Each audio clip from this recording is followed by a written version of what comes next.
Niining panahon nga ang putling ebanghelyo gihagit sa mga hiwi nga pagtulunan. Kinahanglan mubarog ang mga tinunan ni Kristo sa pagpakigbisog sa paglaban sa pagtuo nga makausa ug alang sa tanang panahon gihatag sa Dios ngadto sa iyang katawhan. Maoy hinungdan nga namugna kining tulumanon ang putling ebanghelyo. 30 minutos nga pagsabwag sa tinuod nga ebanghelyo kauban ni Pastor Jeremias Hangad. Ang putling ebanghelyo tulumanon nga gihatod kaninyo sa Unidos Community Bible Fellowship sa Unidos Plaridel, Misamis Occidental. Ang putling ebanghelyo, ang putling ebanghelyo, ang putling ebanghelyo.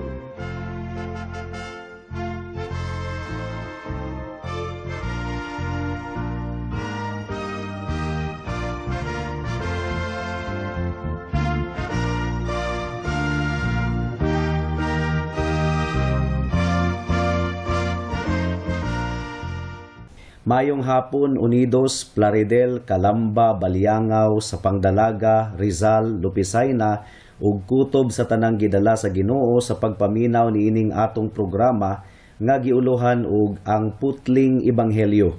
Sa makausapa kini ang inyong igsuon ug higala sa kahanginan si Pastor Jeremias Lauri Hangad sa Unidos Community Bible Fellowship dinuyugan sa iglesia nga nag-sponsor niining atong programa, ang Salitran Covenant Bible Church sa Barangay Salitran, Dakbayan sa Dasmariñas, probinsya sa Cavite. Akong gipaabot ang espesyal nga pagpanimbaya sa akong lolo nga si Isabelo Lauri Sr. sa Lawis, New Look, Plaridel nga naminaw karon. Ang atong teksto ning takna sa kahaponon makita sa mga Buhat kapitulo 12 bersikulo 6 hangtod sa 19. Ang giingon diri: Nianang gabi sa dayon na siyang itugyan ni Herodes ngadto sa katawhan, natulog si Pedro nga gitaliwad-an og duha ka gwardya. Gigapos siya duha ka kadena ug gibantayan sa mga gwardya hanggang haan sa prisuhan. Ug sa kalit mitungha ang usa ka anghel sa Ginoo ug may kahayag nga midan-ag sa bilangguan. Unya giyog-yog sa anghel ang abaga ni Pedro. Gipukaw siya og giingnan, bangon dayon, ug diha-diha nangatangtang ang kadena sa iyang kamot. Unya ang anghel miingon kaniya, ayuhag sulob ang imong biste ug pagsandalyas.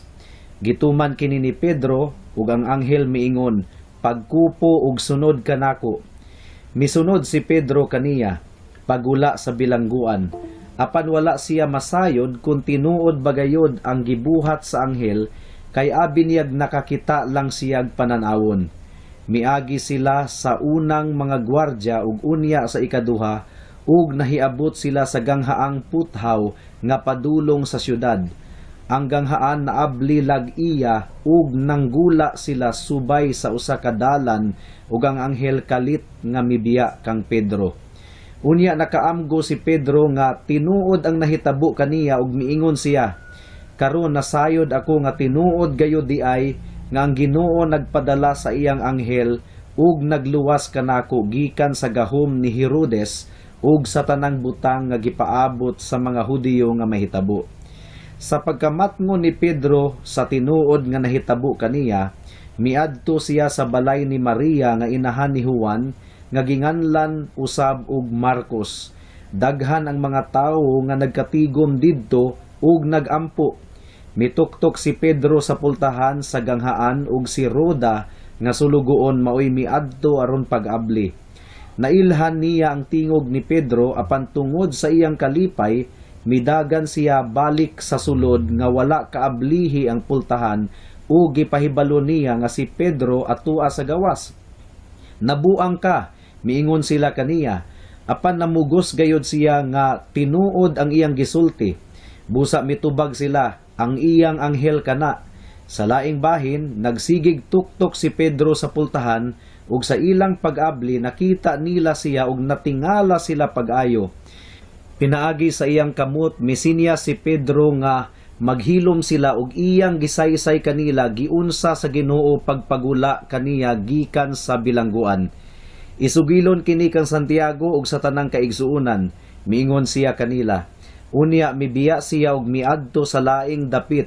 Sa pagkabuntag nagubot pag-ayo ang mga gwardya kay wala man sila mahibalo sa nahitabo kang Pedro.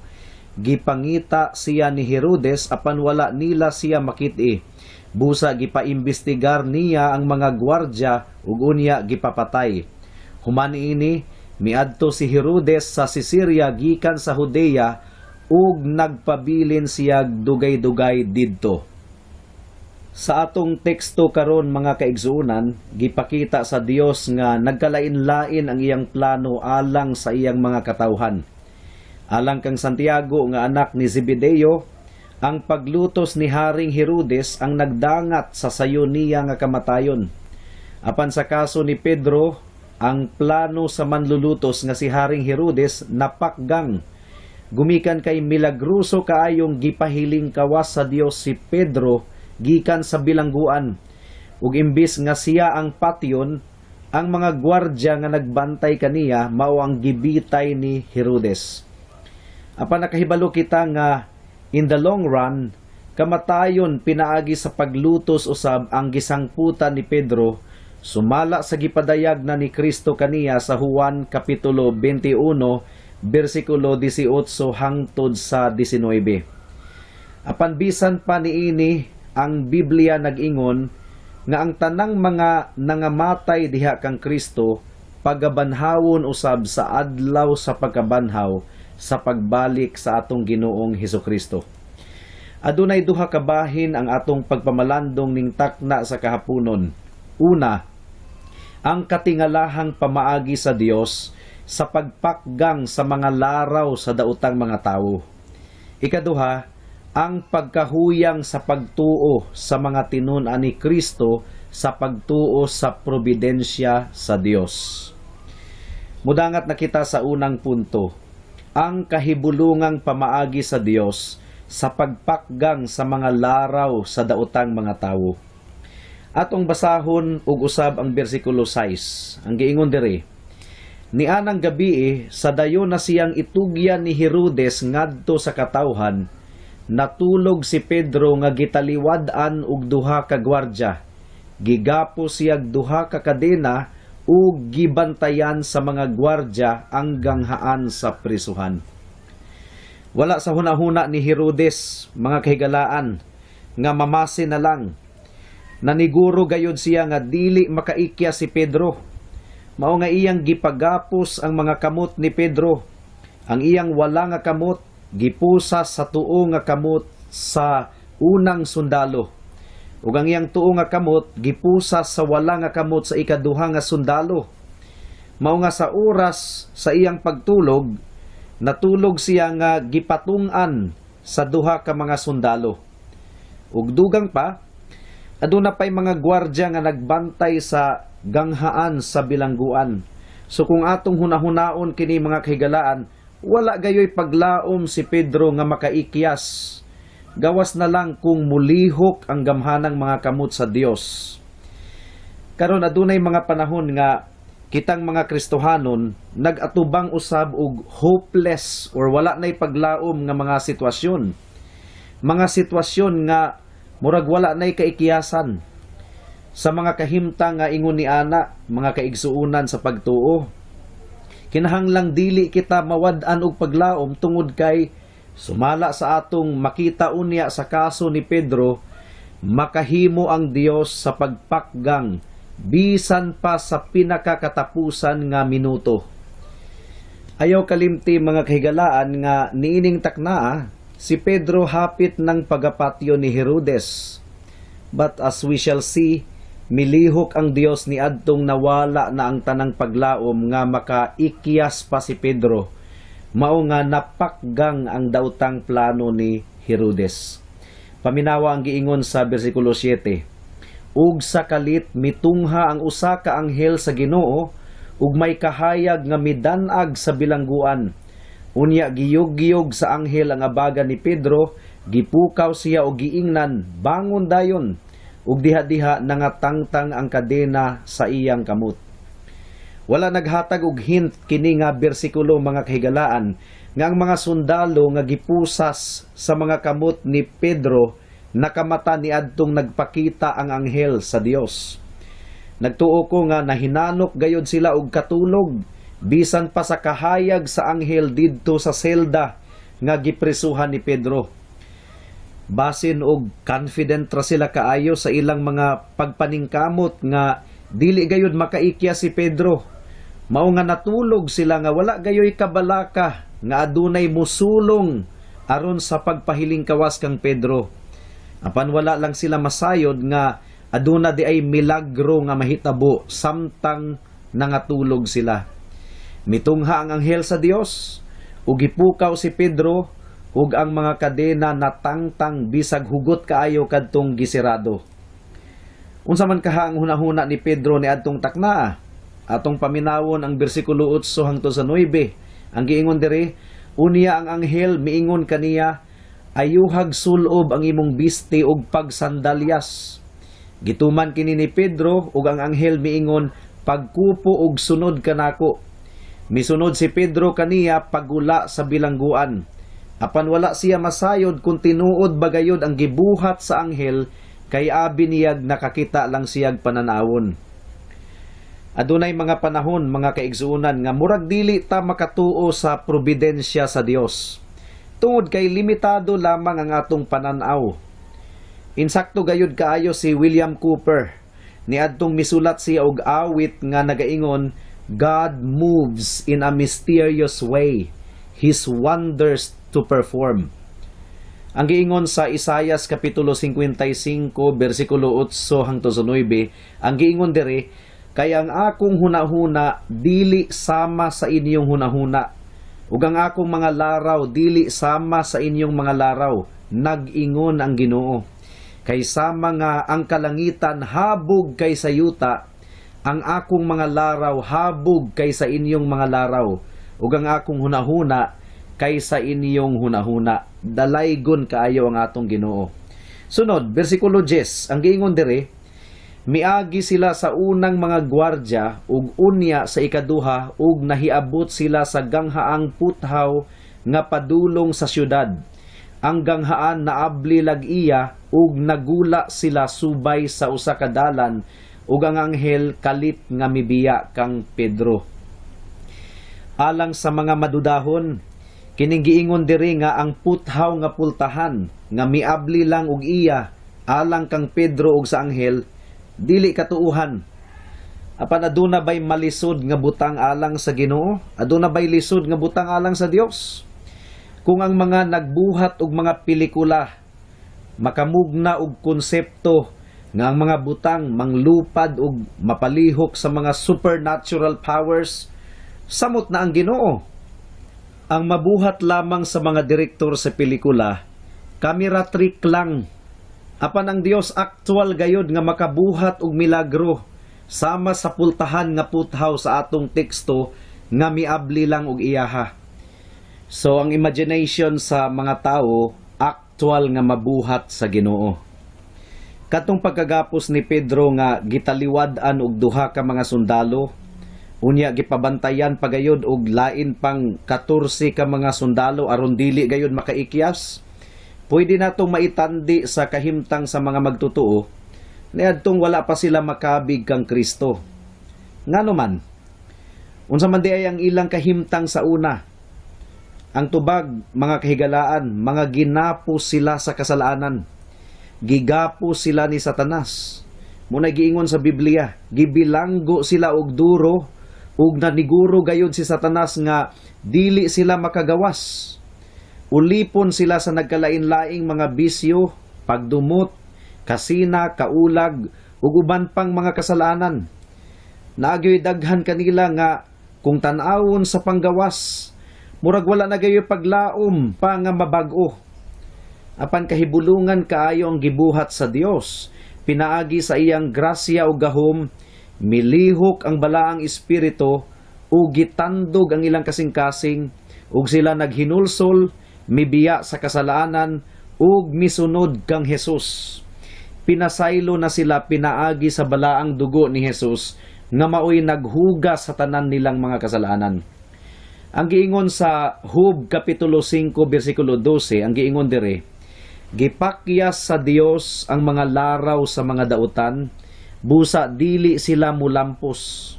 Ug dugang pa ang Salmo 33 versikulo 10 nagaingon, gikawang sa Ginoo ang laraw sa mga nasod, gipakyas niya ang katuyuan sa mga katawhan. Busa sa atong teksto karon, milagroso kaayo nga gipakyas sa Ginoo ang plano ni Haring Herodes ug ang dautan nga gipangandoy sa mga Hudiyo nga mamatay si Pedro. Dili na gayud maihap ang pagpakyas sa Ginoo sa mga laraw ni Satanas. Nahinumduman ninyo si Haman nga naglaraw nga patyon ang tanang mga Hudiyo. Unsa may nahitabo? Siya maoy naunay sa iyang paun.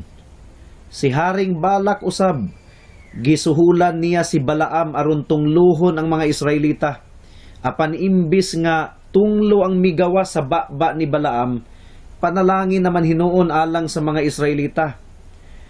Tun-i ang kasaysayan sa pagtubo sa Ginoo sa mga katawhan, ug dili gayud ikaw maglisod igsuon ug conclude nga ang Dios nagpakyas gayud sa mga laraw sa mga dautan.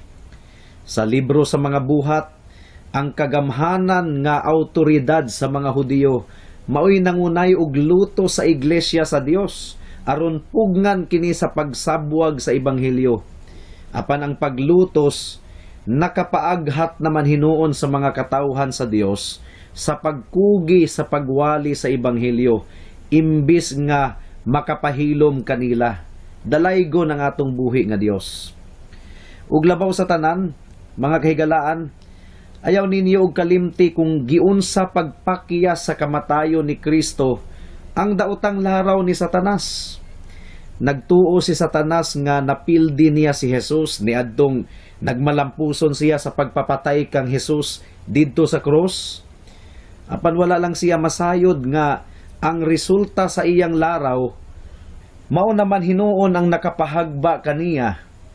Kini tungod kay ang kamatayon ug pagkabanhaw ni Kristo mao ang nagbayad sa tanang silot sa mga sala sa katawhan nga mutuo ug musalig kaniya. Ang dugo ni Jesus maoy basihan sa kapasayloan sa mga sala sa mga katawhan sa Dios.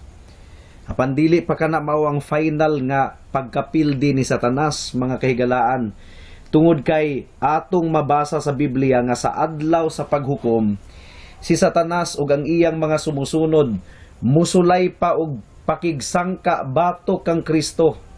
Apan dili siya makadaog. Nianang adlaw si Satanas ug ang tanang mga sumusunod kaniya sa tanang mga katuigan malaglag gayod hangtod sa kahangturan.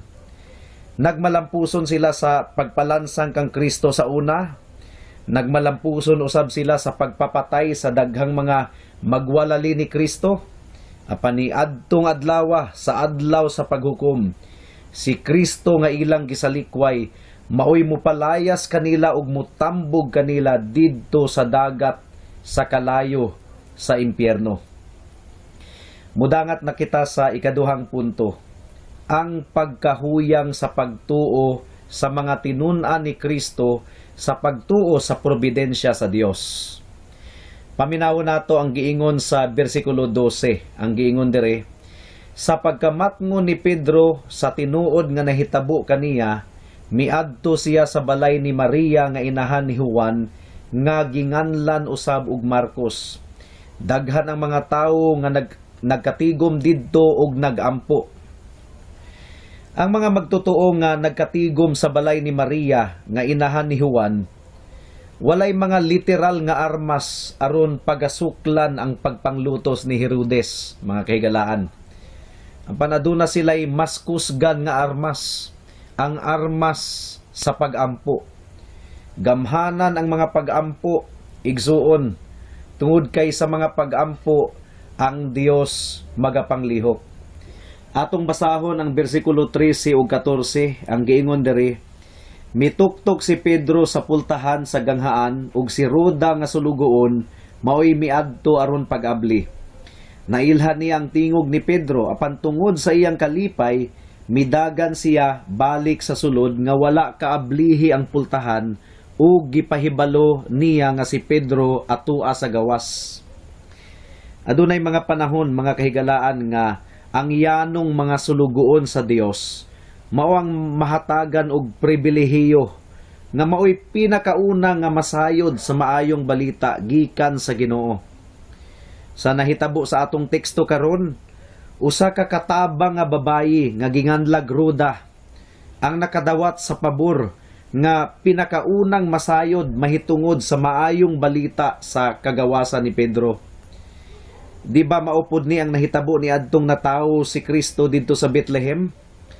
Ang maayong balita sa pagkatawo sa manluluwas wala na dawat og una sa mga hari, prinsipe, maharlika ug uban pang mga inilang mga katawhan, kundili sa mga yanong magbalantay sa mga karnero. Sila ang pinakaunang nakadawat sa maayong balita, nakasaksi sa nilibong mga anghel nga nag-awitan sa kalangitan ug nakaduaw sa manluluwas nga gipahiluna didto sa pasungan sa mga hayop. Apan susama kang Pedro nga wala makatuo nga tinuod gayo di ay ang nahitabo kaniya nga kagawasan, kining mga kaigsuunan nga nagkatigom sa mga pagampo. Wala usab makatuo dayon sa nahitabong kagawasan ni Pedro. Ngano man kaha? Di ba nagampo man sila alang kang Pedro? Apan nganong mura man og mibalibad sila sa pagtuo nga gitubag na di ay sa Dios ang ilang mga pagampo. Nagpakita lang kini mga kaigsuunan nga makasinati gihapon og kahuyangon sa pagtuo ang mga katawhan sa Dios. Ug nagpakita usab kini nga ang kaayuhan sa iglesia wala nagaagad sa huyang nga pagtuo sa mga katawhan sa Dios, kundili sa pagkamatinud-anon sa atong Dios sa pag-atiman niya sa iyang iglesia. Niadtong gitaho ni Roda ngadto sa mga Kristohanon nga nagampo nga si Pedro nagtuktok sa gawas sa balay nga ilang gitiguman. Andam sila nga nagbungat og mga pangaghap. Ang uban kanila miingon nga anghel to ni Pedro. Pero wala gyoy bisag usa kanila nga miingon nga gitubag na gayod sa Dios ang ilang mga pagampo. Mga kaigsuunan diha sa pagtuo nga ang Dios miinat sa iyang mga kamot aron luwason kadtong mga huyang ug madudahon nga mga tawo, nakabase lamang gayod sa grasya sa Dios ug dili sa huyang nga pagtuo sa mga katawhan niya. Ug wala baya pud tay kalainan ni adtong mga tawhana kung pamalandungan nato ang atong kaugalingon. Daghang mga higayon nga klaro na kaayo nga gitubag sa Ginoo ang atong mga pagampo. Apan nagmadudahon pagihapon kita sa atong mga kasing-kasing sa tubag sa Dios. Hinaot nga tabangan ta sa Dios sa atong pagka dili matinuuhon. Nakita nato diri nga mausahay ang atong pagtuo huyang gayod. Kung ato kining i-apply sa doktrina sa kasiguruhan sa kaluwasan, tanang mga Kristohanon nakasinati gayod og struggles mahitungod niini. Tinuod nga ang kaluwasan pinaagi lamang sa grasya sa Dios diha kang Hesukristo. Tinuod nga ang dugo lamang ni Jesus ang bayad sa kinatibuk ang silot sa atong mga sala. Tinuod usab nga kung ibutang nato ang atong pagtuo kang Jesus, ingon nga atong bugtong Dios ug manluluwas, luwas na gayud kita. Apan tinuod usab nga ang mga anaa kang Kristo nahimong bag-o na nga binuhat. Mamunga gayud siya og pagkabalaan sa iyang kinabuhi. Ang atong kaluwasan, mga kaigsuunan, mapamatud-an pinaagi sa atong maayong buhat. Kung dili kini makita sa usa ka professing Christian, bisan pagmuingon siya nga gidawat na niya si Kristo, wala ra gihapon kini kwenta tubangan sa Ginoo, tungod kay ang tinuod nga luwas gihatagan og bag-o na nga kasing-kasing, ug kini nga bag-ong kasing-kasing mamunga gayod og pagkabalaan. Igsuon, kung nagduda ka sa imong kaluwasan, pangutan ang imong kaugalingon. may pakabana ka ba alang sa imong pagkabalaan? Gikaguol na ba nimo kung ikaw mahulog sa sala?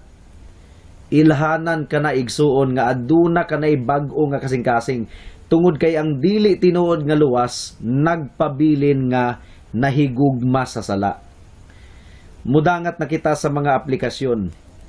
Atong obserbahan ang reaksyon ni Haring Herodes. Imbis nga maghinulsol siya og mutuo sa gahom ni Hesukristo, iya naman hinuong gipapatay ang mga gwardya nga nagbantay kang Pedro. Nagpabiling gahi ang iyang kasing-kasing. Higala, kung ang usa ka tawo naka-decide na nagayod sa iyang kasing-kasing nga mubalibad kang Kristo, bisan pag makasaksi siya og 10,000 ka mga milagro, magdumili lang gihapon siya sa pagtuo ug pagpasakop kang Kristo. Hinaot nga tandugon sa Ginoo ang imong kasing-kasing karon, higala, aron ikaw maghinulsol sa imong mga sala ug musalig kang Hesukristo alang sa imong kapasayloan ug kaluwasan. Amen. Hangtod din hilang kita taman sa atong pagtuon karong taknaa, tungod kay wala na kitay oras pa. Sa makausapa, giimbitar ko kamo sa pagtambong sa atong panimbahon ugmang adlaw, adlawng Domingo, adlaw nga igpapahulay alas 2 sa hapon sa panimalay ni Winstro hangad sa Unidos. Daghang salamat.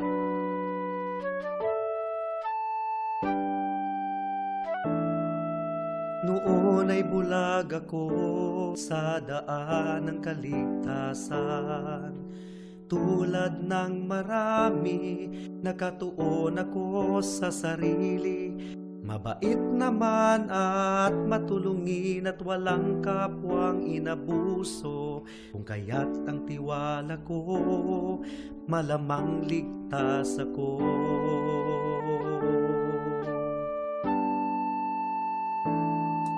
Ngunit ang isipan ko'y binuksan ng Panginoon.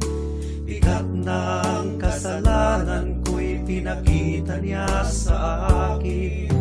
Dagdag pa ang aking puso, likas na sa Diyos ay umaayaw. Kung kaya't ako'y nabahala sa aking kaluluwa. Ano nga bang batayan ng katubusan at kaligtasan ng isang katulad kong makasalanan? Ngayon ay batid ko na ako'y walang magagawa upang ituwid ang aking kaluluwa.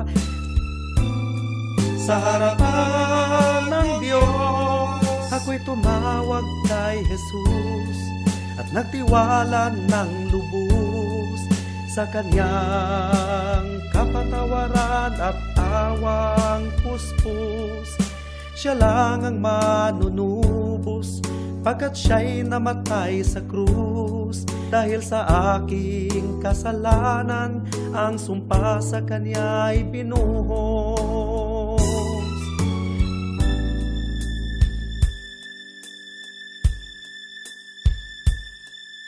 Ngayon ay tiyak ko na ang aking kaligtasan, aking nararanasan, tunay na kapayapaan. Ang puso ko'y binago niya, ang buhay ko'y inayos niya. Purihin si Jesus sa dakilang biyaya niya. Ang puso ko'y binago niya, ang buhay ko'y inayos niya. Purihin si Jesus sa dakilang biyaya niya. Kay kaniadto kita usab mga buang-buang, masupilon ug nangasaag. Naulipon kita sa mga kaibog ug sa tanang matang sa kahilayan ug nagkinabuhi sa pagkadautan ug pagkamasinahon. Ang uban nasilag kanato ug ato usab silang gikasilagan. Apan gipadayag sa Dios nga atong manluluwas ang iyang kaluoy ug gugma.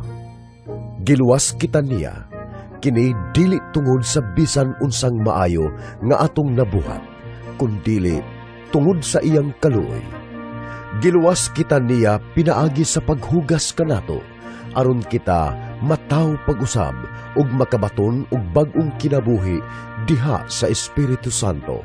Alang sa dugang nga mga pangutana, mahimong mo text kang Pastor Jeremias hangad sa 0935 744 3030.